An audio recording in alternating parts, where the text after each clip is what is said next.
Hi viewers, welcome to Bhaskar's area. Andhra Pradesh రాష్ట్రంలో assistant professor, professor మరియు associate professor lecturer ఉద్యోగాల భర్తీకి ప్రభుత్వం నోటిఫికేషన్ విడుదల చేస్తే చాలా మంది అభ్యర్థులు దరఖాస్తు చేశారు. మరి ఈ రోజు ఎవరైతే యూనివర్సిటీస్ రిక్రూట్మెంట్ కు దరఖాస్తు చేశారో అటువంటి అభ్యర్థులలో ఎవరు అర్హులు, ఎవరు అనర్హులు అంటూ ఒక లిస్ట్ అనేది కూడా విడుదల చేయడం జరిగింది. దాన్ని మొత్తం మనం క్లియర్ గా మీకు ఎక్స్ప్లెయిన్ చేస్తూ ఒక వీడియోని కూడా ఈ రోజు మీకు అందించడం జరిగింది. Prime facie eligible and in eligible list అంటే అర్హులు అనర్హుల జాబితా విడుదల. మరి ఈ లిస్ట్ మీరు చూసుకోవాలనుకుంటే మరి ఏపీ యూనివర్సిటీస్ రిక్రూట్మెంట్ .apcfss.in అనే వెబ్సైట్ లోకి వెళ్తే ఇక్కడ మీకు స్టార్టింగ్ లోనే prime facie eligible and ineligible list అని కనిపిస్తుంది. ఇందులో యూనివర్సిటీ వైజ్ లిస్ట్ అంటూ కూడా కనిపిస్తుంది. ఈ లింక్ ని మనం క్లిక్ చేసి అందులో మరి మీరు ఏ యూనివర్సిటీకి అప్లై చేశారో ఆ యూనివర్సిటీ పేరు సెలెక్ట్ చేసుకొని అందులో మీరు ఏ సబ్జెక్ట్ కి ఏ పోస్ట్ కు దరఖాస్తు చేశారో అక్కడ దానికి ఎదురుగా ఉన్నటువంటి ఎలిజిబుల్ ఇన్ఎలిజిబుల్ క్యాండిడేట్స్ యొక్క నంబర్ ని క్లిక్ చేసి అందులో మీ పేరు ఉందా లేదా అనేది చెక్ చేసుకోవచ్చు.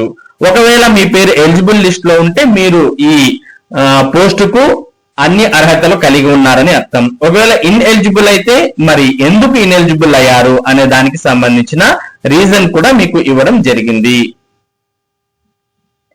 కాబట్టి అటువంటి అభ్యర్థులు మీకు ఏ రీజన్ ఇచ్చారు అనే దాన్ని బట్టి ఆ రీజన్ ను, ఆ రిమార్క్ ను మీరు రెక్టిఫై చేసుకోవడం ద్వారా తిరిగి ఎలిజిబిలిటీ లిస్ట్ లోకి వెళ్ళవచ్చు. మరి ఎవరైతే ఇన్ఎలిజిబిలిటీ లిస్ట్ లో ఉన్నారో అటువంటి అభ్యర్థులు ఏం చేయాలి అనే దానికి సంబంధించి మనం ఈ వీడియోలో తెలుసుకుందాం. మరి ఇప్పుడు అదే వెబ్సైట్ లో మనకి మరో కొత్త అప్డేట్ ని చూస్తూ ఉన్నాం. అప్పీల్ సబ్మిషన్ ఇన్స్ట్రక్షన్స్ అంటూ ఇక్కడ కనిపిస్తున్నాయి. Candidates can view their post wise prima facie status in the candidate login for appeal submission please follow the instructions below అంటూ ఇవ్వడం జరిగింది. కాబట్టి ఎవరైతే ఇప్పటికే దరఖాస్తు చేసి ఎలిజిబుల్ ఇన్ఎలిజిబుల్ అయ్యారో అటువంటి అభ్యర్థులంతా మీ యొక్క క్యాండిడేట్ లాగిన్ లోకి వెళ్ళి మీరు ఎలిజిబులా కాదా అనేది తెలుసుకోవచ్చు. నేరుగా తెలుసుకోవాలంటే ఇక్కడ యూనివర్సిటీ వైజ్ లిస్ట్ క్లిక్ చేసి తెలుసుకోవచ్చు. అలా కాకుండా మీ క్యాండిడేట్ లాగిన్ లోకి వెళ్తే నేరుగా మీ వివరాలతో పాటు ఎలిజిబుల్ ఇన్ఎలిజిబుల్ అనే విషయం కూడా క్లియర్ గా మీ క్యాండిడేట్ లాగిన్ లో తెలిసిపోతుంది. ఒకవేళ మీరు ఎలిజిబుల్ అని వస్తే మీరేం చేయాల్సిన అవసరం లేదు. అలా కాకుండా ఇన్ ఎలిజిబుల్ లిస్ట్ లో మీ పేరున్నట్టయితే మీరు మీ యొక్క క్యాండిడేట్ లాగిన్ లోకి వెళ్ళి మీ యొక్క అప్పీల్ సబ్మిషన్ ను చేసుకోవచ్చు. మరి అప్పీల్ సబ్మిషన్ అనేది చేసిన తర్వాత మీరు దాని యొక్క ప్రింట్అవుట్ అనేది తీసుకొని printout of the appeal form along with all the uploaded supported documents, మరి మీకు ఏదైతే అక్కడ రిమార్క్ వచ్చి ఉంటుందో దాన్ని క్లారిఫై చేసే విధంగా ఉన్నటువంటి సపోర్టింగ్ డాక్యుమెంట్స్ అన్ని కూడా ఆ అప్పీల్ ఫామ్ కు జత చేసి మీరు మరి రెస్పెక్టివ్ యూనివర్సిటీ యొక్క అడ్రస్ కు ఆన్ ఆర్ బిఫోర్ జూలై 21, 2026 కు హార్డ్ కాపీ పంపించాలి. అంటే మీరు ఏదైతే మీకు ఇన్ఎలిజిబిలిటీ వచ్చిందో దాంతో పాటు అన్ని సపోర్టెడ్ డాక్యుమెంట్స్ ను మరి మీరు ఏ యూనివర్సిటీకి అప్లై చేసి ఉంటారో, ఫర్ ఎగ్జాంపుల్ ఎస్కే యూనివర్సిటీకి అప్లై చేసి ఉంటే ఎస్కే యూనివర్సిటీలో ఉన్నటువంటి అడ్రస్ కు మీరు 21 జూలై 2026 లోపు పంపించాల్సిన అవసరం ఉంటుంది.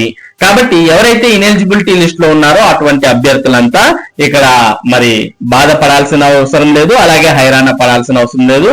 మీరు జస్ట్ మీ యొక్క క్యాండిడేట్ లాగిన్ లోకి వెళ్ళి అప్పీల్ అనేది సబ్మిట్ చేసి జెన్యూన్ గా ఉంటే మరి ఆ డాక్యుమెంట్స్ సపోర్టెడ్ డాక్యుమెంట్స్ అన్ని పెట్టి మరి హార్డ్ కాపీ పంపించినట్టయితే వాటన్నిటిని గమనించి మరి పరిశీలించిన తర్వాత మరి తిరిగి మిమ్మల్ని ఎలిజిబిలిటీ లిస్ట్ లోకి యాడ్ చేయడం జరుగుతుంది. ఇక ఈ యూనివర్సిటీస్ రిక్రూట్మెంట్ లో తర్వాత ఏం జరగబోతోంది అనే దానికి సంబంధించి మనం కొన్ని వివరాలు చూద్దాం. ఈ వివరాలన్నీ కూడా మరి యూనివర్సిటీ వారు రిలీజ్ చేసినటువంటి యూనివర్సిటీస్ వెబ్సైట్ నోటిఫికేషన్ లో క్లియర్ గా ఉన్నాయి. ఒకసారి చూద్దాం. Important information. The eligibility of the applicants against the post applied will be verified by the respective department committees of the universities. అంటే మీరు అప్లై చేసిన తర్వాత డిపార్ట్మెంటల్ కమిటీస్ అనేవి యూనివర్సిటీలో ఉన్నటువంటివి మీ ఎలిజిబిలిటీని చెక్ చేయడం జరుగుతుంది. చెక్ చేసిన తర్వాత the list of prima facie eligible candidates for screening or written test will be displayed. ప్రస్తుతం మనం ఈ స్టేజ్ లో ఉన్నాం. Prima facie eligible candidates list అనేది మరి వెబ్సైట్ లో మనకు డిస్ప్లే చేయడం జరిగింది. అలాగే ఈమెయిల్ ఐడికి మీ యొక్క క్యాండిడేట్ లాగిన్ లో కూడా ఆ ఇన్ఫర్మేషన్ అంతా మీకు ఇవ్వడం జరిగింది. ఒకవేళ ఎవరైనా అభ్యర్థులు ఇన్ ఎలిజిబిలిటీ లిస్ట్ లో ఉన్నట్టయితే మీరు గ్రీవెన్స్ అంటే ప్రస్తుతం మనకు అప్పీల్ ఫామ్ అనేది ఇచ్చారు. మరి ఆ అప్పీల్ ఫామ్ ద్వారా మీరు గ్రీవెన్స్ అనేది రిజిస్టర్ చేసి పంపవచ్చు. మరి దీనికి సమయం 7 రోజులు ఇవ్వడం జరిగింది. అంటే జూలై 21వ తేదీ వరకు మీకు సమయం ఇచ్చారు.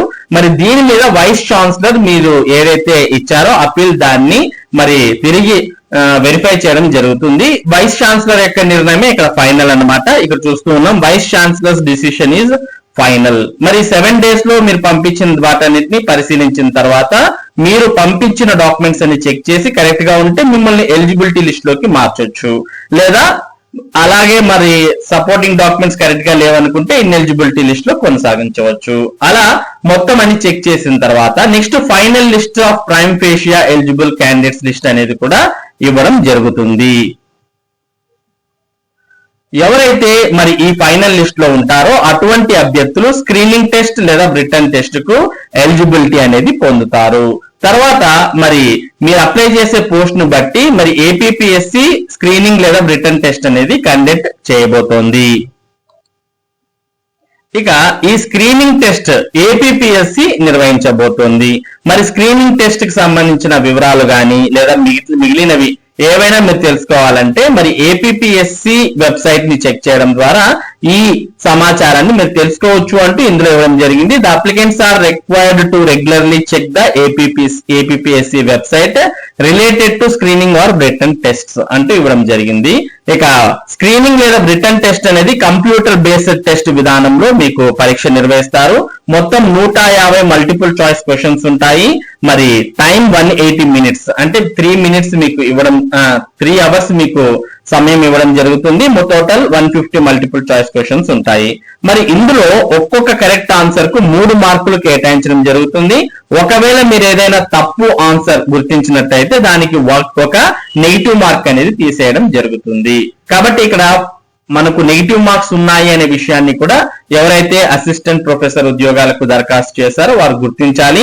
కరెక్ట్ క్వశ్చన్ కు 3 మార్కులు వస్తే రాంగ్ ఆన్సర్ ఇస్తే 1 నెగిటివ్ మార్క్ అనేది వస్తుంది. ఇక ఈ పరీక్షలో క్వాలిఫైయింగ్ మార్క్స్ అనేవి ఇచ్చారు. 30% ఎస్సీ ఎస్టీ పీడబ్ల్యూడి వారికి అయితే 35% ఓబీసీ వారికి 40% జనరల్ క్యాండిడేట్ కు క్వాలిఫైయింగ్ మార్క్స్ గా ఇచ్చారు. ఇక ఇక్కడ క్వాలిఫైయింగ్ మార్క్స్ అంటే జస్ట్ క్వాలిఫై అవ్వడానికి ఇచ్చినటువంటి మార్క్స్. మరి మీకు ఉద్యోగం రావాలంటే మెరిట్ లో ఉంటేనే మీకు ఉద్యోగాలు వచ్చే అవకాశాలు ఉంటాయి. ఇక మీకు పరీక్ష ఆన్లైన్ లో నిర్వహించిన తర్వాత దానికి సంబంధించిన ఆన్సర్ కీస్ కూడా ఏపీపీఎస్సి వెబ్సైట్ లో పబ్లిష్ చేస్తారు. దాని మీద కూడా అబ్జెక్షన్స్ అనేవి స్వీకరించి ఫైనల్ కీ అనేది విడుదల చేస్తారు. ఫైనల్ కీ విడుదల చేసిన తర్వాత రిజల్ట్స్ అనేవి ఇస్తారు. మరి ఆ రిజల్ట్స్ ఆధారంగా తదుపరి ప్రక్రియ అనేది ఉండబోతోంది. ఒకవేళ టై అంటే ఇద్దరికి ఒకే మార్క్స్ వస్తే మరి candidates with the same marks will be bracketed అంటూ ఇవ్వడం జరిగింది. అందులో ఎవరైతే వయసు ఎక్కువగా ఉంటుందో అటువంటి వారికి మొదటి ప్రిఫరెన్స్ ఇస్తారు. ఒకవేళ వయసులో కూడా టై అయితే మరి ఎవరైతే రిక్వైర్డ్ క్వాలిఫికేషన్ ముందుగా సాధించింటారో అటువంటి వారికి ప్రిఫరెన్స్ ఇవ్వడం జరుగుతుంది అంటూ ఇందులో క్లియర్ కట్ గా మెన్షన్ చేయడాన్ని మనం గమనించవచ్చు. ఇక దీని తర్వాత మీకు పరీక్ష అనేది నిర్వహించాలా లేదా అనేది అప్లికేషన్స్ ని బట్టి మరి నిర్ణయించడం జరుగుతుంది. ఫర్ ఎగ్జాంపుల్ ఒక పోస్ట్ కు 12 దాకా అప్లికేషన్స్ అనేవి అంటే ఎలిజిబుల్ క్యాండిడేట్స్ ఒక పోస్ట్ కు 12 కంటే ఎక్కువ ఉంటేనే మరి ఇక్కడ రిటర్న్ టెస్ట్ అనేది నిర్వహించడం జరుగుతుంది. అలా కాకుండా 12 కన్నా తక్కువగా ఉన్నట్టయితే మరి రిటర్న్ టెస్ట్ అనేది లేకోకుండా నెక్స్ట్ వెంటనే స్క్రీనింగ్ కమ్ ఎవాల్యుయేషన్ కమిటీ వారు మరి తర్వాత ఫర్దర్ ప్రాసెస్ కు వెళ్ళడం జరుగుతుంది. కాబట్టి పోస్ట్ కు 1:12 రేషియోలో అప్లికెంట్స్ ఉంటేనే రిటర్న్ టెస్ట్ అనేది నిర్వహిస్తారు. లేకపోతే డైరెక్ట్ గా షార్ట్ లిస్టెడ్ క్యాండిడేట్స్ ను screening come evaluation committee short listed list ఇస్తుంది. అంటే మీకు వచ్చినటువంటి అకాడమిక్ మరియు రీసెర్చ్ స్కోర్ ఆధారంగా మరలా ఆ 12 మందిలో 4:1 రేషియోలో అభ్యర్థుల యొక్క మెరిట్ లిస్ట్ అనేది విడుదల చేయడం జరుగుతుంది. ఇక 4:1 merit list screening and evolution committee మరి విడుదల చేసిన తర్వాత మరి ఆ లిస్ట్ మీద కూడా వైస్ ఛాన్సలర్ ద్వారా మీరు ఏవైనా గ్రీవెన్సెస్ ఉంటే వాటిని కూడా సబ్మిట్ చేయొచ్చు. వాటికి కూడా 7 days టైం అనేది ఇవ్వడం జరుగుతుంది. ఇక ఫైనల్ గా 1:4 రేషియోలో లిస్ట్ అనేది వచ్చిన తర్వాత వారికి 1:4 రేషియోలో ఇంటర్వ్యూస్ అనేవి నిర్వహించడం జరుగుతుంది షార్ట్ లిస్టెడ్ క్యాండిడేట్స్ కు. మరి ఎవరైతే షార్ట్ లిస్టెడ్ క్యాండిడేట్స్ ఉంటారో అటువంటి వారు ఇంటర్వ్యూకు అటెండ్ అవ్వాల్సి ఉంటుంది. మరి 1:4 రేషియోలో ఇంటర్వ్యూకు అటెండ్ అయ్యే అభ్యర్థులు మరి ఇక్కడ మనం చూస్తూ ఉన్నాం. వారిలో నుంచి ఎవరైతే ఇంటర్వ్యూకు అటెండ్ అయ్యి బెస్ట్ పర్ఫార్మెన్స్ ఇస్తారో అటువంటి అభ్యర్థుల్లో నుంచి మరి మంచి మెరిటోరియస్ క్యాండిడేట్ ను ఇంటర్వ్యూ ద్వారా ఎంపిక చేయడం జరుగుతుంది.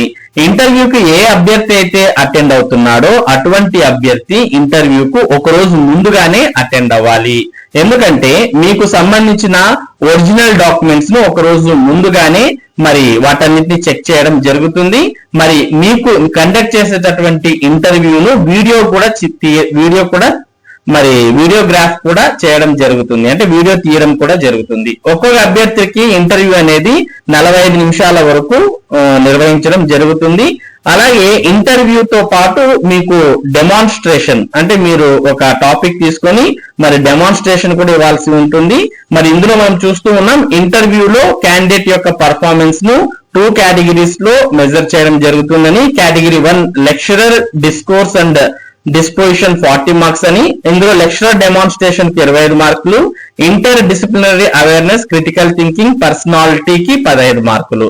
ఇక category 2 pedagogy and research aptitude కు 60 మార్కులు, domain knowledge and technically enabled learning కు 35 మార్కులు, research competency and future plans కు 25 మార్కులు ఇస్తారు. మొత్తంగా ఇంటర్వ్యూ ఆధారంగానే మరి అసిస్టెంట్ ప్రొఫెసర్స్ కు అభ్యర్థులను ఎంపిక చేయడం జరుగుతుంది. ఈ విధంగా టోటల్ గా రిక్రూట్మెంట్ అంటే అసిస్టెంట్ ప్రొఫెసర్స్ యొక్క యూనివర్సిటీ రిక్రూట్మెంట్ ప్రాసెస్ అనేది తర్వాత జరగబోతోంది. మరి ఇది టోటల్ గా యూనివర్సిటీస్ రిక్రూట్మెంట్ కు సంబంధించి తర్వాత జరగబోయే ప్రాసెస్. ప్రస్తుతం అయితే ఇన్ఎలిజిబుల్ క్యాండిడేట్స్ లిస్ట్ వచ్చింది. ఇన్ఎలిజిబుల్ క్యాండిడేట్స్ మరి మీ యొక్క సపోర్టింగ్ డాక్యుమెంట్స్ తో అప్పీల్ చేసి ఆ అప్పీల్ ఫామ్ ను మీరు జూలై 21వ తేదీ లోపు మరి కన్సర్న్డ్ యూనివర్సిటీకి సబ్మిట్ చేయాల్సిన అవసరం ఉంటుంది. ఇది యూనివర్సిటీస్ రిక్రూట్మెంట్ కు సంబంధించినటువంటి ముఖ్యమైన సమాచారం. ఇటువంటి ముఖ్యమైన సమాచారాన్ని భాస్కర్స్ ఏరియా మీకు అందిస్తూ ఉంటుంది. మరి ఈ సమాచారం మీరు మిస్ కాకుండా పొందడానికి మన భాస్కర్స్ ఏరియా యూట్యూబ్ ఛానల్ కు సబ్స్క్రైబ్ అవ్వండి. అలాగే ఈ వీడియోని లైక్ చేసి షేర్ చేయండి. Thank you for watching this video.